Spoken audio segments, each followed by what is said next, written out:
গাছের কাণ্ডে কান পাতলে নারী কণ্ঠে কথা শোনা যায়, দেয় সালামের উত্তর। এমন খবরে চাঞ্চল্যের সৃষ্টি হয়েছে গোপালগঞ্জ ও তার আশপাশের জেলার মানুষের মধ্যে। মিথ্যা ও অবাস্তব এ বিষয়টি প্রশাসনের নজরে আসলে শনিবার দুপুরে গাছটিকে মুকসুদপুর থানার অফিসার ইনচার্জ ও স্থানীয় ইউনিয়ন পরিষদ চেয়ারম্যান লোক দিয়ে গাছটিকে কেটে ফেলেন। গাছ কেটে ফেলার সময় সেখানে উপস্থিত হন এলাকার শত শত উৎসুক মানুষ। গোপালগঞ্জের মুকসুদপুর উপজেলার রাগদি ইউনিয়নের গজিনা গ্রামে গাছ মানুষের সাথে কথা বলছে, দিচ্ছে প্রশ্নের উত্তর। কান পাতলে গাছের মধ্যে থেকে ভেসে আসছে নারী কণ্ঠ। দলে দলে মানুষ আসছেন, কান পাতছেন গাছের কাণ্ডে। এমন সব খবরে আজও দূর দূরান্ত থেকে ছুটে আসা মানুষ কান পেতে কিছুই শুনতে না পেয়ে ক্ষুব্ধ হয়েছেন। আমি কান পেতে কিছুই শুনতে পাই নাই এখানে।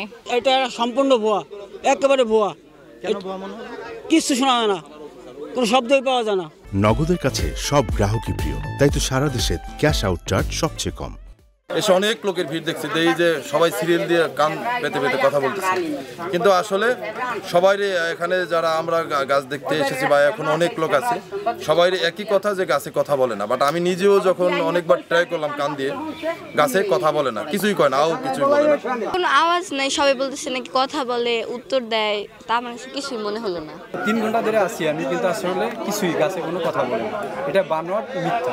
স্থানীয়দের দেয়া বিভ্রান্তিকর তথ্য সামাজিক যোগাযোগ মাধ্যম সহ বিভিন্ন গণমাধ্যমে প্রচার পাওয়ায় এটিকে দেখতে এসে যাতে আর কেউ ভোগান্তিতে না পড়ে তার জন্য এই গাছটিকে কেটে ফেলার সিদ্ধান্তের কথা জানান স্থানীয় চেয়ারম্যান ও পুলিশ কর্মকর্তা। এই গাছটা লম্বা, বাতাসে যখন বাঁধে তখন প্রতিটা গাছের, কারণ এই গাছের ডালপালা সেরকম নাই, এটা বাতাসের যে এটা শব্দ, এই শব্দটা পায়।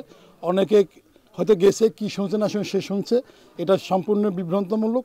যার কারণে আমরা চিন্তা করছি যে এই বিষয়টা নিয়ে এই এলাকা ভিত্তিক সারা বাংলাদেশে একটা আলোচনা সৃষ্টি হয়েছে, কিন্তু গাছে কোনো কথা বলে না। বিধায় আমরা প্রশাসন সহ চিন্তাভাবনা করে চেয়ারম্যান হিসাবে এলাকার সর্বাধিক চিন্তাভাবনা করে গাছ কাটার সিদ্ধান্ত আমরা নিয়েছি। এসে অনেক লোকের সাথে কথা বললাম, আমি নিজেও কান পেতে চেষ্টা করলাম শোনার জন্য, কিন্তু গাছ কোনো দলের কথা বলেনি এবং কোনো দলের শব্দ পাইনি। এবং স্থানীয় অনেকের সাথে জিজ্ঞাসাবাদ করলাম, কথা বললাম, তারাও বললো যেটা আসলে ভিত্তিহীন ভুয়া একটা সংবাদ, এটা এর কোনো সত্যতা নাই। কথা বলে, কাঁদে, সালামের উত্তর দেয় এমন নানান ডালপালা গজানো গাছটির নাম আফ্রিকান মেহগনি। এটিকে স্থানীয়ভাবে লম্বু গাছ বলেও ডাকা হয়। জয়ন্ত শিরালী, সময় সংবাদ, গোপালগঞ্জ।